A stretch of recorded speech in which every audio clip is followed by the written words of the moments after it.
Hello everyone, welcome to our channel trading dynamics. तो आज हम बात करेंगे एक ऐसी ब्लू चिप कंपनी की जो कि फाइनेंस सेक्टर को बिलोंग करती है। HDFC बैंक की आज हम बात करेंगे। और फाइनेंस सेक्टर में बहुत सारे एंटिटी आपको दिखेंगे, जैसे बैंक्स दिखेंगे, NBFCs दिखेंगे, एसेट मैनेजमेंट कंपनीज दिखेंगी, ब्रोकरिंग कंपनीज दिखेंगी। तो होता क्या है ना कि जब कोई सेक्टर में नेगेटिव न्यूज़ चल रही होती है ना, तो उस नेगेटिव न्यूज़ के कारण काफ़ी जो सेक्टर्स के एंटिटीज़ रहती हैं, जैसे बैंक्स, अभी फाइनेंस सेक्टर में बैंक्स, तो होता क्या है कि जब हेडविंड होता है ना किसी सेक्टर का, तो आपको जो स्टॉक्स है ना वो सस्ते मिलते हैं। तो इस टाइम पे जो ब्लू चिप कंपनी है H D F C bank जो है वो एक ब्लू चिप कंपनी है, और ये इतनी बड़ी कंपनी है कि ये निफ्टी 50 की सबसे बड़ी कंपनी है। निफ्टी 50 की सबसे, मतलब निफ्टी 50 इंडिया का इंडेक्स जिसमें टॉप 50 कंपनीज है, उसका ये हैवी वेट है, मतलब सबसे बड़ी कंपनी है मार्केट कैप के हिसाब से। ठीक है। तो मार्केट कैप आप देख सकते हो 10 साढ़े 10 लाख करोड़ का मार्केट कैप है। ठीक है। और निफ्टी 50 में ये सबसे ज़्यादा वेटेज है। तो निफ्टी 50 को जो मूवमेंट है ना वो ये डिसाइड करती है। ठीक है। तो HDFC बैंक एक ब्लू चिप कंपनी है और बैंकिंग में भी सबसे बड़ी कंपनी। ठीक है। तो ऐसा क्या है कि अभी इसका अभी काफ़ी न्यूज़ में है और काफ़ी डाउनफॉल इसका दिख रहा है। तो देखो, अगर आप करंट प्राइस देखो तो इस टाइम पे 1408 का प्राइस चल रहा है, 1408। ठीक है। अगर आप पिछले एक साल में देखो तो -15% रिटर्न है। ठीक है। तो -15% पिछले एक साल में रिटर्न है। ठीक है। और 5 साल में देखो तो सिर्फ और सिर्फ 34% रिटर्न, मतलब पैसे डबल भी नहीं किए इसने। ठीक है। तो क्यों हम बेट ले HDFC बैंक पे? ऐसा क्या है HDFC बैंक में जब इसने इतने गंदे रिटर्न दिए, 5 साल में 34% रिटर्न दिए? क्यों? क्योंकि देखो, जो ब्लू चिप कंपनी है ना वो देखो, इतना बड़ा मार्केट कैप होने के बाद इस ब्लू चिप कंपनी से अगर आप एक्सपेक्ट करोगे ना कि वो आपके पैसे बहुत तेज़ी से बनाए, तो नहीं होगा। ठीक है। ब्लू चिप कंपनीज में पैसे स्लो बनते हैं, लेकिन सेफ बनते हैं, सेफ बनते हैं। अगर आपको शांति से पैसे बनाने हैं, अच्छे खासे रिटर्न बनाने हैं, तो ब्लू चिप कंपनीज में आप इन्वेस्ट करते हो। और कब करते हो? जब इनका बिल्कुल बिल्कुल नेगेटिव न्यूज़ में ये आप बिल्कुल नीचे लेवल पे आपको मिल जाए। ठीक है। तो आप बोलोगे अच्छा ठीक है, तो 5 साल में तो अगर मैंने लगाया होता पैसा तो बिल्कुल नहीं बनता। हाँ, बिल्कुल नहीं बनता। लेकिन इसीलिए मैं बोलता हूँ कि लॉन्ग टर्म इन्वेस्टिंग, अगर आप लॉन्ग टर्म में देखोगे तो लॉन्ग टर्म में आपको ये इस लेवल से काफ़ी अच्छे पैसे बना के दे सकते हैं। क्यों? क्योंकि जो इसका पी है ना वो 10 साल की मीडियन से बहुत लो चल रहा है। ठीक है। बात करेंगे तो HDFC बैंक पे आते हैं। HDFC बैंक मार्केट कैप काफ़ी बड़ी कंपनी। ठीक है। हैवी वेट, मोटा हाथी आप इसको बोल सकते हो। Current price 1404। इस साल का हाई इसने बनाया 1758। इस साल का लो इसने बनाया 1380। ठीक है। और और स्टॉक का पी चल रहा है 15.7। अब ये बड़ी इंटरेस्टिंग चीज़ है, मैं आपको बताता हूँ कैसे। अगर आप देखो ना तो 10 साल का जो इसका पी है ना वो कुछ इस प्रकार जा रहा है। ठीक है। तो 10 साल पहले जितनी कंपनी सस्ती थी, आप बोल सकते हो 10 साल पहले, आज भी वही उतनी ही सस्ती है। ठीक है। तो ऐसा क्या हो गया? देखो, आप ध्यान से समझो पी का मतलब क्या होता है। अगर मैं पी देखूं तो पी अपने 10 साल के भी मीडियन से लो चल रहा है। इसका मतलब कंपनी का प्रॉफिट बढ़ गया। 10 साल में कंपनी का प्रॉफिट बढ़ गया, सेल्स बढ़ गई। ठीक है, सारी चीज़ें बढ़ गई, लेकिन स्टॉक अभी उसी पी पे खड़ा हुआ है, उसकी वैल्यूएशन उतनी ही है।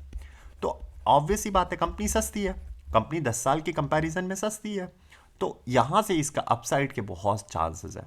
अब आप बोलोगे सर दिखाओ। तो देखो, आप अगर देखो तो क्या रेवेन्यू नहीं बढ़ा है? आप देखो 28,000, 35,000, फिर उसके बाद 42, 50, 63, 73, 85। देखो कहाँ बढ़ के चला गया। और आप फाइनेंशियल प्रॉफिट देखो या नेट प्रॉफिट देख लो, 5,000, 6,000, 8,000, 10,000, 12,000, 15,000, 18,000, 22,000, 27,000। तो आप देखो, फाइनेंस में आप देखो, आप बस आप फंडामेंटल्स कंपनी के देखो, सेल्स बढ़ रही है, प्रॉफिट बढ़ रही है, तो स्टॉक क्यों नहीं काम कर रहा? तो बेटा मार्केट ऐसा ही है, मार्केट आपको थका देगा, पेशेंस लेवल आपका टेस्ट कर देगा। तो लेकिन जब रैली आएगी ना, ठीक है, 3 साल से 5 साल से कोई पैसे नहीं मिले, लेकिन जब अब रैली आएगी ना तो वो सारी कसर जितने भी 10 साल की है ना, 5 साल की जो कि जितनी कसर है वो सारी निकाल देगी। ठीक है। अगर आपने लो पे लिया है, हाई पे लिया है, तो आपके जो रिटर्न है वो कम बनेंगे। ठीक है। तो अब एक बार देख लेते हैं यहाँ पे प्रोमोटर होल्डिंग। देखो, प्रोमोटर होल्डिंग ठीक ठाक प्रोमोटर होल्डिंग है, आप देख सकते हो। और यहाँ 25 अभी क्या है 0%। अब ये यहाँ पे ना काफ़ी लोगों को डाउट हो जाता है कि प्रोमोटर तो ज़ीरो हो गए, ठीक है। तो बैंकिंग में ना रेगुलेशंस रहते हैं, बैंक कभी भी नहीं चाहते कि वो जो प्रोमोटर है उनको स्टेक दें, ठीक है। क्योंकि अगर प्रोमोटर बेचना स्टार्ट करेंगे तो बैंक्स गिर जाएंगे, और अगर बैंक्स गिरेंगे ना तो आपको ये समझ में आता है कि इंडिया की इकोनॉमी गिरेगी, ठीक है। तो सबसे पहले गवर्नमेंट पे ही बात आती है, इसीलिए आपको इसमें एफआईज और डीआईज का स्टेक ज़्यादा दिखेगा। तो जो बैंकिंग सेक्टर है ना उसमें प्रमोटर के पास इतना कुछ होता नहीं है वेटेज, और ज़ीरो भी जा सकता है। क्यों? क्योंकि अगर प्रमोटर बेचना स्टार्ट कर देंगे तो बैंक फॉल हो जाएगा, और बैंक फॉल होगा तो इंडिया की इकोनॉमी फॉल होगी, और इकोनॉमी फॉल होगी तो मार्केट ऑटोमेटिकली फॉल होगा, ठीक है। आप ये मत सोचना कि एचडीएफसी अगर क्रैश हो गया तो आपका मार्केट नहीं फॉल, मार्केट इतनी बुरी तरीके से क्रैश होगा ना कि वो आप बर्दाश्त नहीं कर पाओगे। तो वो ना गवर्नमेंट बर्दाश्त करेगी ना आप बर्दाश्त कर पाओगे, ठीक है। तो कोई नहीं चाहता कि मार्केट क्रैश हो, ठीक है। तो इसीलिए गवर्नमेंट क्या करती है, गवर्नमेंट आपको अपनी इकोनॉमी को सेव करने के लिए बैंकिंग्स में प्रमोटर को देती नहीं है वेटेज, और अगर देश की सबसे बड़ी बैंक है तो बिल्कुल नहीं देगी, ठीक है। तो क्या होगा इसमें, आपको आपको देखेगा एफआईज की होल्डिंग, और आप देखो कि एफआईज की होल्डिंग 33%। आप देखो एफआईज ने पैसा बढ़ाया, अब जो फॉल आया है हो सकता है एफआईज ने पैसे निकाले हो, ठीक है। लेकिन क्या डीआई, क्या म्यूचुअल फंड, क्या म्यूचुअल फंड अपने पैसे बढ़ा रहा है? बिल्कुल बढ़ा रहा है। आपको एक इंटरेस्टिंग बात बताता हूँ, आपको शायद ये पता नहीं होगा, हर म्यूचुअल फंड, जितने भी म्यूचुअल फंड है लार्ज कैप में, ठीक है, उनके पास एचडीएफसी बैंक होता ही होता है। ये तो आपको हर म्यूचुअल फंड में मिलेगा, ठीक है। तो सेफ सेक्टर है, सबसे बड़ी बैंक है, पैसे बनाती है, ठीक है, लॉन्ग टर्म में पैसे बनाती है। पब्लिक की होल्डिंग क्या हुई है? पब्लिक देखो, बड़े प्लेयर्स क्या करते हैं ना, बड़े प्लेयर्स आपको जब फियर वाला टाइम आएगा ना तो आपको डराएंगे, और आपको डराएंगे और क्या करेंगे, माल बिकवाएंगे आपसे। तो अभी क्या कर रही है पब्लिक, 5 साल हो गया है, पेशेंस लेवल टेस्ट हो चुका है, बेच रही है, सारे रिटेल इन्वेस्टर को एग्जिट करवाएंगे और फिर बड़े प्लेयर्स एंट्री लेंगे। अभी गवर्नमेंट जब स्टॉक फॉल हो रहा था 8 से 10% एक एक दिन में, तो गवर्नमेंट ने क्या किया, एलआईसी को बोल दिया स्टेक बढ़ाने के लिए, ठीक है। तो जो म्यूचुअल फंड्स हैं वो तो चलो खैर अभी इतनी ताकत तो हो गई है म्यूचुअल फंड में कि इंडिया के मार्केट को कम से कम होल्ड कर लेते हैं, वरना पहले सारा एफआईज के हाथ में था। जब इनको मार्केट गिराना होता था गिरा देते थे, जब इनको सस्ते में मार्केट मिलता था फिर उठा लेते थे, फिर महंगे में बेचते थे, सस्ते में उठाते थे, यही काम। अब क्या हो गया है कि म्यूचुअल फंड में इतनी ताकत आ गई है क्योंकि लोग म्यूचुअल फंड की तरफ चले गए हैं, लोग एसआईपी कर रहे हैं, लोग डायरेक्ट इन्वेस्टिंग कर रहे हैं, तो म्यूचुअल फंड की ताकत बढ़ रही है। अगर म्यूचुअल फंड के पास पैसा रहेगा ना तो वो होल्ड करेंगे, ठीक है, मार्केट को ऑल ऑफ अ सडन गिरने नहीं देंगे, ठीक है। तो इस टाइम अभी म्यूचुअल फंड में आपने जानते हो गए एलआईसी ने 5% स्टेक बढ़ाया है इस कंपनी में, ठीक है, और ये होगा। लेकिन कंपनी के कुछ कुछ ऐसा इंटरनली प्रॉब्लम है नहीं, एक्सटर्नली प्रॉब्लम है, डिपॉजिट मार्जिन कम सा है, और डिपॉजिट मार्जिन ये कंपनी को, ये मार्केट को अच्छा नहीं लगा है। तो डिपॉजिट मार्जिन कम क्यों आए, ऐसा क्यों हो गया? अभी इतनी बड़ी है देश की कंपनी, ऐसा कैसे कम आ गया? क्योंकि इस टाइम पे ना लोग ना एफडी कम कर रहे हैं, ठीक है, एफडी में पैसे कम रख रहे हैं, बॉन्ड्स, गोल्ड, जो भी बैंकिंग बॉन्ड्स हैं उसमें पैसे हटा रहे हैं, और कहाँ बढ़ रहे हैं, ये जा रहे हैं मार्केट की तरफ, ठीक है, या तो ये जा रहे हैं म्यूचुअल फंड और मार्केट की तरफ। और ये बुल रन की स्टोरी हमेशा रही है। जब भी मार्केट ऐसा कुछ रिटर्न देता है ना तो पब्लिक क्या होती है ना, वो आती है भगे भगे और एफडी के सारे पैसे कोशिश करती है शिफ्ट करती है, ठीक है, मार्केट की तरफ शिफ्ट करती है। तो ऑब्वियस ही बात है, बैंकिंग के पास इतना डिपॉजिट मार्जिन में नीचे तो गिरेंगे ही, है ना। तो यहाँ पे क्या होता है कि चलो ठीक है अभी बुल रन चल रहा है, जैसे ही बियर रन आएगा ना, जैसे ही बियर रन आएगा 90% इन्वेस्टर जो कि बुल रन में आए वो भागेंगे बैंक की तरफ, उनको बोलेंगे, वो गाली देंगे मार्केट को, बोलेंगे कि ये क्या है, हमारे तो इसमें बने नहीं पैसे, बताओ। क्योंकि कर क्या रहे हैं, ऑल टाइम हाई पे ले रहे हैं, ऑल टाइम हाई पे ऐसे स्टॉक ले रहे हैं जो अप ट्रेंड में रनिंग स्टॉक्स को पकड़ने की कोशिश कर रहे हैं, ठीक है। और मार्केट में ना उड़ती चिड़िया को अगर आप हल्दी लगाने जाओगे ना तो बहुत बुरी तरीके से क्रैश करोगे, ठीक है, बहुत बुरी तरीके से आपको गिराएगा। तो कभी भी रनिंग ऐसे स्टॉक दिख रहे हैं जो 10-10 गुना हो रहे हैं, उसको कभी पकड़ने की कोशिश मत करिए। इधर आप अच्छे स्टॉक, फंडामेंटली स्टॉक में, डाउन ट्रेंड में जो स्टॉक है उनमें आप इन्वेस्ट करो, क्योंकि उसका रिटर्न आपको बाद में मिलेगा।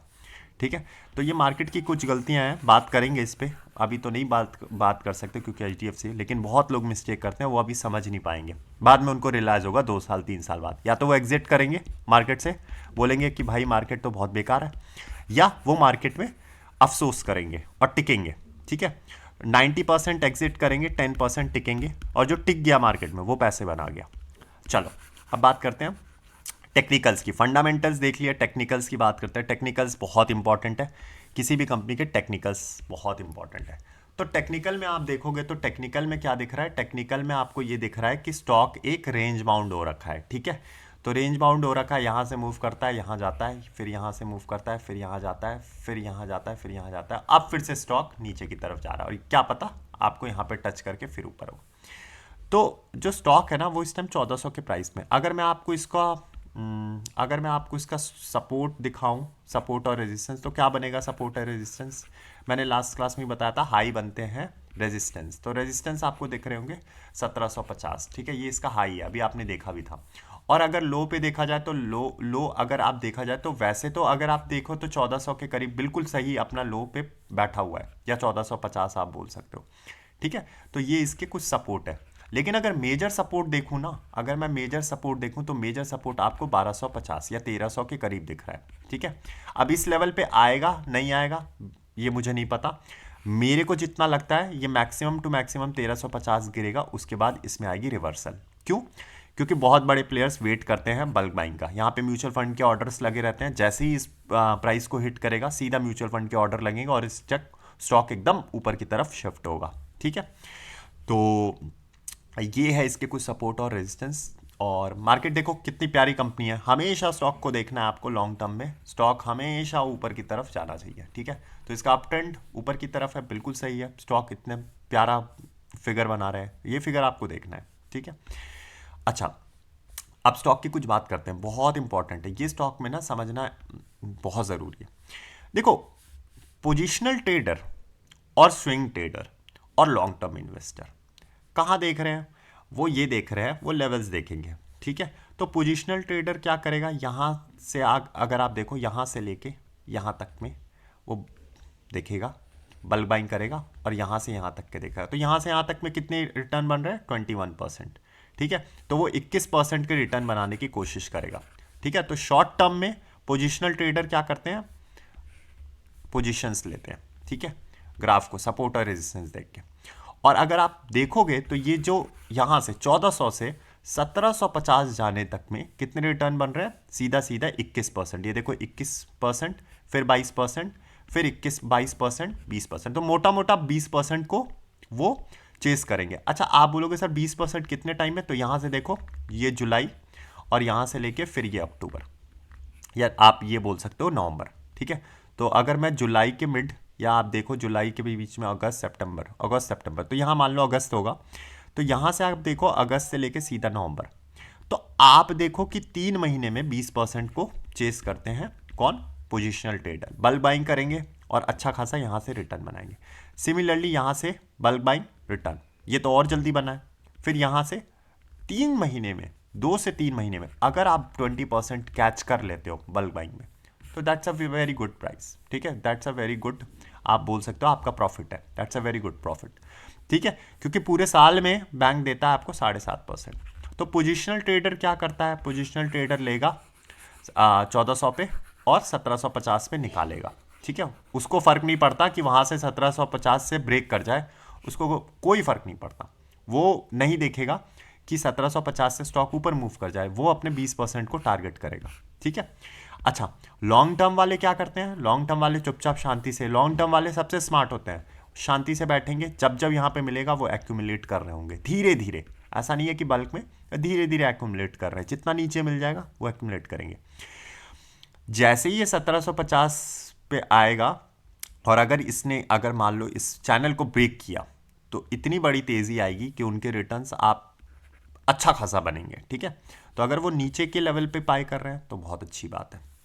अच्छा अब देखते हैं क्या स्टॉक ये 20% क्या पहले भी दिए, स्टॉक ने बिल्कुल दिए। आप देखो स्टॉक क्या पहले क्या डाउनफॉल नहीं हुआ है, बिल्कुल गिरा है स्टॉक, ये देखो यहाँ से यहाँ तक आपके पिछले, अगर आप मैं 2020 की बात बताऊँ तो देखो स्टॉक का डाउनफॉल हुआ है, कितना परसेंट गिरा था, 43% गिरा है। फिर आप देखो स्टॉक कितना परसेंट गिरा है, 25% गिरा है। फिर स्टॉक कितना गिरा है, 23% गिरा है। तो क्या स्टॉक गिरता नहीं है? बिल्कुल गिरता है। आप देखो 2000, मैं आपको लॉन्ग टर्म का भी चार्ट दिखाता हूँ। 2008 में कितना परसेंट गिरा था, 54% गिर गया था। ठीक है, मार्केट में क्राइसिस था, बबल बस्ट हुआ था 2008 में, 54%। डेटा देखना आपको ज़रूरी है, डेटा से पकड़ोगे आप। क्या फिर 2011 में नहीं गिरा था 22%? बिल्कुल गिरा था। क्या वहाँ से रिकवर नहीं किया? बिल्कुल रिकवर किया। क्या फिर से 24% नहीं गिरा था? गिरा था। ठीक है। और आज कहाँ स्टॉक बैठा है, यहाँ पे कहाँ था, 250 से नीचे था, आज कहाँ स्टॉक बैठा है, 1400। तो ये आपको चीज़ें देखनी है, कुछ टेक्निकल्स आपको तो पता करने चाहिए।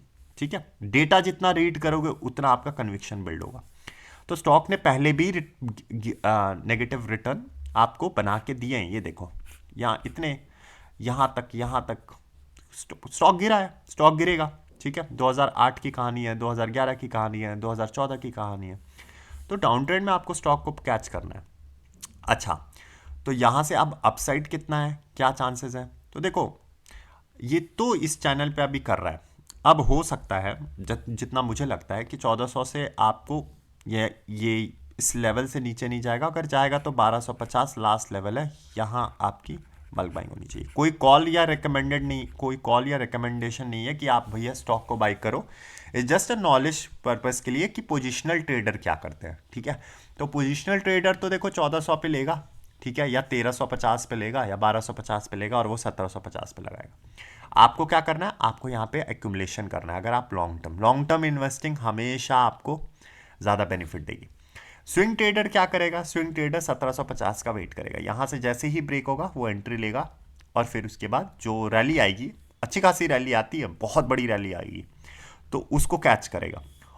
क्या रैली आते ही रहेगी? नहीं, रैली आने के बाद फिर स्टॉक एक कंसोलिडेशन में जाएगा या प्राइस करेक्शन देगा। लेकिन हाँ, ये लेवल्स आपको मिलेंगे नेक्स्ट 5 ईयर बाद, ये इम्पॉसिबल है। ये आज मैं लिख के दे रहा हूँ, आप लेको नोट कर सकते हैं, ये लेवल आपको नहीं मिलेंगे। ठीक है, तो ये है। ठीक है, तो अच्छे बैंक है और आप देख सकते हो। ठीक है, क्यों मैं ब्लू चिप कंपनीज ही बता रहा हूँ अभी फिलहाल, market cap large cap companies ही क्यों बता रहा हूँ जिनकी मार्केट कैप अच्छी खासी है? क्योंकि आप बिगनर हो, आप बिगनिंग में आप ब्लू चिप में जाओ, फंडामेंटली गुड कंपनीज में जाओ। जैसे जैसे आपका कन्विक्शन बिल्ड होगा मार्केट में, आप 2 से 3 साल आप गुजारोगे, अपने आप मिड पे जाओगे, मिड कैप कंपनीज पे जाओगे, स्मॉल पे जाओगे। लेकिन पहले अच्छा रहता है कि आप ब्लू चिप कंपनीज पे देखो। ठीक है, उनको आप अब, और जबकि इतने अच्छे लेवल्स मिल रहे हैं तो आपको और देखना चाहिए। ठीक है, फिर आपके कुछ मार्केट से अच्छे खासे रिटर्न बन जाए, पैसे बना लो, फिर उसके बाद मार्केट में एक्सपीरियंस भी हो जाएगा। 2-3 साल का एक्सपीरियंस जब आप मार्केट में देखोगे कि क्या हो रहा है, ठीक है, आपको पता चलेगा, साइकिल्स होती है मार्केट की, तब आप रिस्क लो।